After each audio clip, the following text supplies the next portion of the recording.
किसी भी व्रत, त्योहार या पूजा के दौरान कलश स्थापना जरूर की जाती है, ये तो हम सभी ने देखा है। चाहे वह वास्तु पूजा हो, गणेश पूजा हो, गृह प्रवेश का अवसर हो, विवाह हो या कोई भी मांगलिक कार्य हो, उसमें कलश जरूर स्थापित किया जाता है। परंतु घट स्थापना किसी विशेष अनुष्ठान और पूजा के दौरान ही होता है, जैसे चैत्र, शारदीय या गुप्त नवरात्रि में, गणेश चतुर्थी और दीपावली पर विशेष पूजा इस दिन की जाती है और घट स्थापना इस दिन किया जाता है।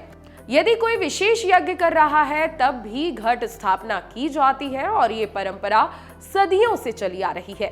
खासकर चैत्र या शारदीय नवरात्रि पर घट स्थापना और कलश स्थापना की परंपरा है।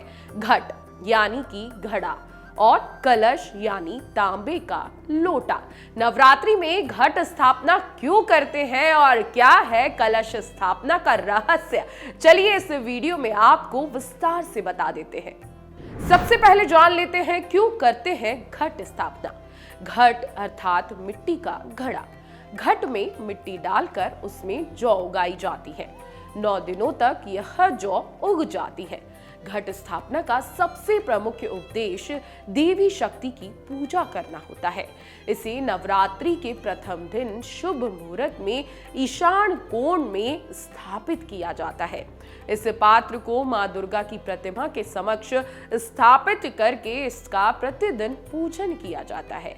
मिट्टी के घट में उगे हुए ज्वारे को माता जी का स्वरूप मानकर पूजा जाता है। इसके बाद नवरात्रि की समाप्ति पर उनका विधिवत विसर्जन भी किया जाता है। ऐसा माना जाता है कि नवरात्रि के समय ब्रह्मांड में उपस्थित शक्तियों का घट में आह्वान करके उसे सक्रिय किया जाता है।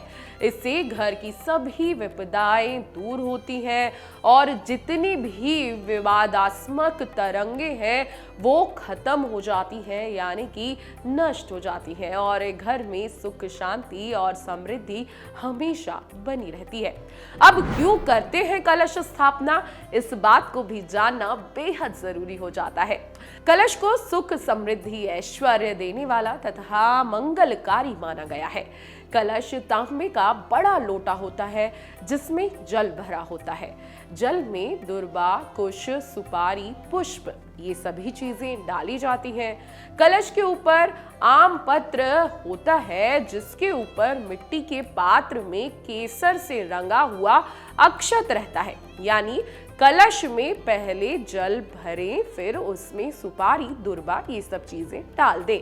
फिर उसके ऊपरी भाग पर नाड़ा बांधकर उसके ऊपर मिट्टी का पात्र सकोरा रख दें। जी हाँ, जो आप सकोरा रखते हैं किसी भी कलश के ऊपर, वो मिट्टी का पात्र का बना होता है, उसको कई जगह सकोरा भी कहा जाता है। अब कलश के ऊपर पत्ते रखें, पत्तों के बीच में जो नाड़ा यानी कि जो कलावा है वो बांधे। नारियल में लाल कपड़ा बांध कर उसे रखें, यानी कि जो नारियल है उसमें एक लाल कपड़ा लपेट दे। हालांकि कई अनुष्ठान में कलश के ऊपर मिट्टी का पात्र यानी कि सकोरा नहीं रखा जाता, उसके ऊपर सीधे ही नारियल रख दिया जाता है। अगर इसे आसान भाषा में समझेंगे तो एक कलश लीजिए, उसमें जल भरिए और उसमें अक्षत आप डाल सकते हैं। उसके ऊपर जो है अच्छे से पान के पत्ते लगाइए और उस पर नारियल रख दीजिए। ये हमने अपने घरों में भी देखा है। बस इतना सा ही करना है, ये बेहद शुभ माना जाता है। इसके बाद कलश में सभी देवी देवताओं के विराजमान होने के लिए आपको प्रार्थना करनी है। प्रार्थना करने के बाद आप ये माने कि सभी देवी देवतागण कलश में विराजमान हो गए हैं। कलश की पूजा निरंतर करते रहें। कलश को टीका लगाएं, अक्षत, फूल, माला अर्पित करें। इत्र, निवेद, फल, मिठाई ये सभी अर्पित करके आपको रोजाना कलश की भी पूजा करनी है। कलश के मुख में भगवान विष्णु, गले में रुद्र, मूल में ब्रह्मा तथा मध्य में देवी शक्ति का निवास माना गया है।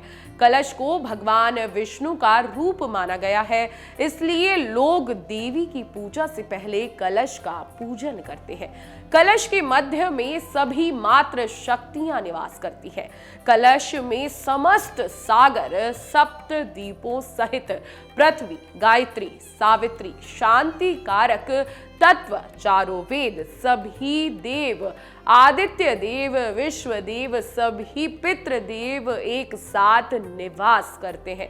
कलश की पूजा करने से सभी देवी और देवताओं की पूजा हो जाती है। कलश पूजा के समय देवी देवताओं का आपको आह्वान करना है, यानी कि प्रार्थना करनी है कि हे समस्त देवी देवता, आप सभी 9 दिनों के लिए कृपया कलश में विराजमान हो और मेरी पूजा स्वीकार करें और मेरे घर का कल्याण करें। ये तो थी कलश से जुड़ी जानकारी। अगर कोई भी आप धर्म आध्यात्म से जुड़ी जानकारी हमसे जानना चाहते हैं तो हमें कमेंट जरूर करें और जाते जाते इस वीडियो को ज्यादा से ज्यादा शेयर करें ताकि सभी लोग जान सके कि जो पूजा में कलश स्थापित किया जा रहा है उसका क्या महत्व है और उसके क्या फल मिलने वाले हैं। अगर आप ये वीडियो YouTube पर देख रहे हैं तो हमारे चैनल को सब्सक्राइब कर बेल आइकन दबाएं और Facebook पर देख रहे हैं तो हमारे पेज को लाइक करें। 8 मिलियन प्लस सब्सक्राइबर, आपके इस भरोसे के लिए बहुत धन्यवाद।